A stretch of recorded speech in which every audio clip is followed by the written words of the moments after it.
Hello, my name is Jessica Austin, and I'm a coordinator in the Office of Leadership and Systems Support. Today I'll be talking to you about the West Virginia Educator Evaluation System. This system is designed to be supportive in nature, and the ultimate goal is to produce growth in educators. We don't want this to be a checkoff system that is used as a compliance measure. So today we are not going to spend a lot of time on the technical components of the system. However, when thinking about the purpose of evaluation, we want to set high standards of performance for our teachers, ensure high-quality instruction is focused on increasing student achievement, as well as support continuous growth and improvement. Several resources are available on the West Virginia Department of Education site, including a direct link to Policy 5310, which is the performance evaluation of school personnel, as well as handouts that are for timelines, rubrics, and other forms can be found on the second link. So today, as we're looking at several components of the system, I want you to think about how you can use them to support continuous growth and improvement in your school. As we're shifting our mindset from compliance to growth-oriented, let's consider some of the current processes and resources you have available in your school and think about how they may influence one another. As we're planning for next year, let's think about how we can use the educator evaluation system to support the current structures we already have in place, inform our professional learning, and support educator growth. There are several things that we use to form our opinions for the teacher evaluation, including this system, walkthroughs, our strategic plan, leadership team focus areas, and countywide initiatives and goals. Our goal today is to not think of these separate from one another, but to think about how we can use all of those systems to create a cohesive plan for everyone at our school. One reminder I have is about staff orientation. This is listed in Section 7.5 of Policy 5310, and it states that this orientation should happen annually at the beginning of each employment period. This is where you share the policy and procedure with all staff regarding the educator evaluation process. You should ensure all staff is familiar with the tools and can access the system as well. It doesn't say that it has to be a PowerPoint, so this can be added to your staff orientation, your opening meeting information, or possibly to new hire paperwork you may have. I want to remind you that it does state that this should happen at the beginning of each employment period. So if you hire someone after the beginning of the year, they also need to have the orientation to the system. Please don't forget. The self-reflection conducted by the educator is one of the opportunities within the system to be a proactive participant in your evaluation. So through self-reflection, you're able to take ownership of your own professional growth. Some self-reflection considerations that we have is for the evaluator to determine when can they meet with each staff member to discuss their self-reflection. It's a great place to start with the rubric. Also, as each person evaluates themselves and determines their rating, another best practice would be to think about how can we support progress toward the next rating. Also, what professional learning should we consider as a school based on our collective data? So once the evaluator has all of the teachers' self-reflections, you're able to look at that data and determine are there gaps or areas within your school that you can use to support professional learning. And also, as we discussed earlier about making this system about everyone's growth, are there other people within the staff that you can incorporate to be able to support growth within your school? So one huge misconception we have is on educator evidence. So let's talk about it. What is evidence? Evidence is simply materials and data that support the determination of a rating. When should that evidence be collected?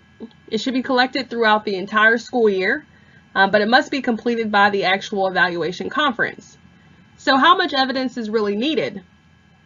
A huge misconception is that portfolios and binders full of documentation are needed for a distinguished rating. However, it can simply be a description with a date and time. Also, the teacher does not have to be the only person collecting the evidence. The principal should collect evidence during the school year, and they can use times as walkthroughs. This could be done during formal observations and informal observations. You can collect evidence during PLC meetings, team meetings. You may see things within the hallway while you're monitoring, during duty times, at parent-teacher conferences, at sporting events. The list is endless. So all that's needed is a simple description with a date and time, and the principal is able to collect that evidence. It is not solely based on the teacher. Student learning goals are due on or before November 1st. I want you to take a look at this graphic and think about all of the different data sets that you have within your school. We have our strategic plan goals. There may be county-wide goals. You may have goals that are set based off of your balanced scorecard information. You may even have school-wide priorities. And even if you've done a root cause or a needs assessment to be able to find that data. So when we consider that if everything is a priority, then nothing will be a priority, we need to think about how are we utilizing all of the important data sets that we have within our school and allowing them to inform one another. How are we taking a deeper dive into the data and looking at how everything relates to one another? We don't want this to feel like it's just one more thing. So as we're creating related, succinct goals, this will help provide you with the biggest bang for your buck. Student learning goals are also a component of the evaluation system. A best practice would be to include discussing learning goals with your staff prior to them submitting them. This would help to ensure there was a mutual understanding and to provide support and guidance throughout this process. We don't want this to be a gotcha moment. So as we're thinking about that SMART criteria, the goals should be specific, measurable, appropriate, realistic, and time-bound.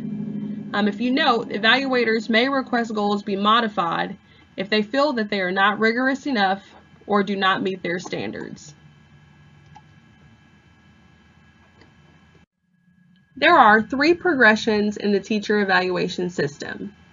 If you're on the initial progression, you will have 2 scheduled instructional observations and 2 not scheduled. The first one should take place on or before November 1st. The second one between November 1st and January 1st.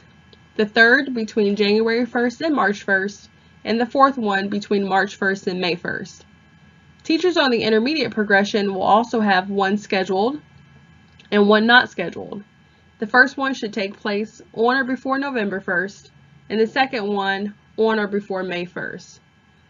Teachers in the advanced progression do not have to have formal instructional observations.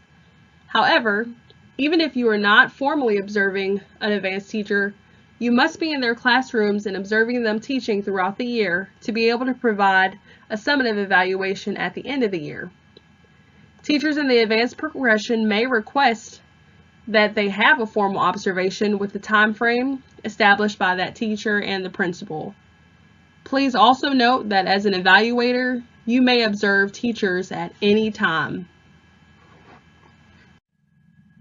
Instructional observations, according to policy, must be at least 30 minutes, but a best practice would be to stay for the entire length of the lesson if possible. This is a great time for evaluators to collect evidence, as we talked about earlier, that you can use to substantiate the ratings on the summative evaluation. Some standards will not be able to be observed during a classroom lesson, so please also keep that in mind. Another great reason for instructional observations is to provide an occasion for open communication between the evaluator and the educator. Relationships are so important to this process. The post-observation conference should be scheduled within 10 days of the observation. It's an opportunity for an exchange of reflection and feedback, to be able to share strategies and resources with the educator, as well as to review any additional evidence that the educator may want to present at that conference. Throughout our presentation, we've been talking about how do we use the teacher evaluation system to really support growth. Coaching is a great way to support growth in our educators. So when we're thinking about how do we take a teacher from good to great, Feedback conversations are an excellent way. In this video, the administrator provides teachers with a single action step to improve their teaching. They have an opportunity to look at exemplars, do some role playing. They start by identifying the what that needs to be improved, and then they discuss the how. This can be done by administrators, lead teachers, or even academic coaches. I hope you'll take a moment to watch this video. Another component of our evaluation system is our continuous plans for improvement. Support should be progressive, so please keep in mind that before you place someone on a focused support plan or a corrective action plan, informal observations, a formal observation, and a meaningful conversation should take place. The intention of the improvement plan is to be supportive, not to be used as a mechanism to get rid of teachers. As I mentioned, this truly is about support and improvement. So as you're creating your support plans, you should think about what structures and supports can you put in place to help the educator successfully master the standard. The focused support plan is shared with the evaluator and the educator. It is not documented in the educator's personnel file. A minimum of one observation must be completed for the educator, and a purposeful conversation between the educator and evaluator must occur before a focused support plan is started. The plan must have documented evidence indicating an area of concern that's based on one or more of the performance standards. The timeline for implementation will be 9 weeks. If issues persist after the 9 weeks, the plan is rewritten and implemented for another 9 weeks. Either the focused support plan is met and the educator is no longer on the focused support plan, adequate progress is made, and the educator will complete another focused support plan for another 9 weeks, or inadequate progress is made. If inadequate progress is made, an evaluation is completed and the evaluator places the educator on a corrective action plan. When a focused support plan results in inadequate progress and an evaluation is completed that shows unsatisfactory performance based on one or more of the standards, or when certain instances of misconduct as specified by West Virginia Code, they may require immediate action and/or a corrective action plan. Please keep in mind that they also may address unsatisfactory performance involving student learning goals when used in conjunction with one or more of the standards. A minimum of one observation must be completed for the educator prior to the beginning of a corrective action plan. Please note that it is a best practice to check with your county office prior to placing anyone on a corrective action plan. West Virginia Code 18A-2-8 lists several reasons for suspension or dismissal. Please work with your Human Resources Office to make this determination. Every standard is made up of several elements. An unsatisfactory on a single element does not create a need for a corrective action plan. This should be addressed through job-embedded professional learning and support. The timeline for implementation of a corrective action plan is 18 weeks in length. Please remember that it is determinative and it may not be repeated. This is why we say it is a best practice to ensure that you are working with your central office, as there may be a precedent that has already been set, and this may help you avoid a grievance. Another common underutilized report is the incident report. This report is used to document Standard 7 occurrences of unprofessional conduct in policy and procedure, attendance, schedule, and respect. Please remember documentation is key. So this form is available on our website. Please ensure that you complete the entire document. Signatures are very important. Please keep a file in your own office. Also, one copy should be given to the educator and one should be given to the personnel department. Unsatisfactory performance in any area of the professional conduct standard results in an unsatisfactory rating of the standard. Please work with your county office to determine if a support plan is needed or if immediate action is required. The last step in the educator evaluation process is the summative evaluation. Please remember that we are considering the entire school year to make our final determination for the summative evaluation. We have several data sets to consider. That includes, but is not limited to, your walkthrough data, formal and informal observations, PLC meetings, 10-minute meetings, conferences, and even family nights. As we consider all of these data sets, we want to think about how they contribute to the overall performance of the educator. The summative evaluation is to be completed prior to the last day for teachers, but not later than June 15th. Also, please remember that educator acceptance of the evaluation does not mean agreement. Accepting the evaluation simply means that a conference has been held and the summative ratings have been shared with the educator. If there is a disagreement with the ratings, the educator may attach an addendum to their evaluation.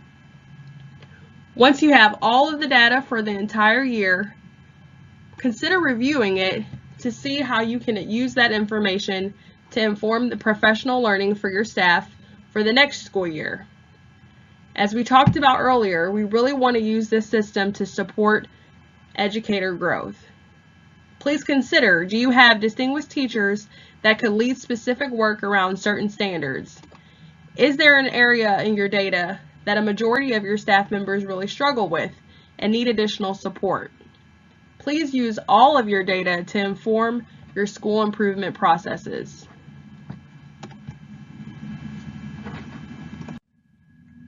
Thank you for tuning in to our presentation. Should you have any further questions, you can contact me at jessica.austin@k12.wv.us. Thank you.